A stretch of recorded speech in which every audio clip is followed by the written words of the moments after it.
నమో వెంకటేశాయ.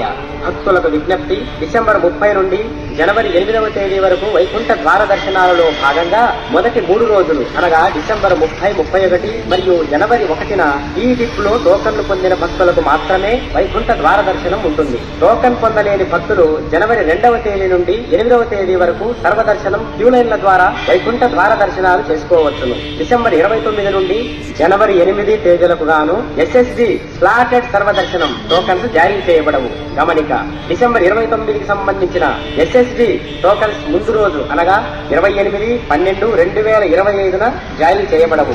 తిరిగి మరలా తేదీ 9/1/2026కు సంబంధించిన SSD టోకన్స్ తేదీ 8/1/2026 నుండి జారీ చేయబడును. ఓం నమో వెంకటేశాయ. నమో వెంకటేశాయ.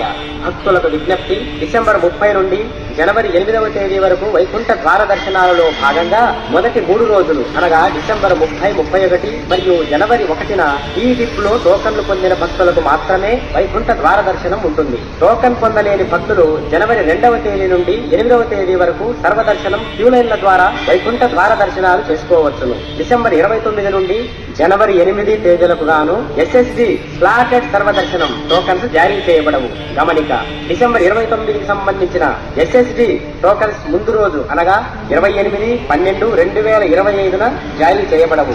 తిరిగి మరలా తేదీ 9/1/2026కు సంబంధించిన SSD టోకన్స్ తేదీ 8/1/2026 నుండి జారీ చేయబడును. ఓం నమో వెంకటేశాయ.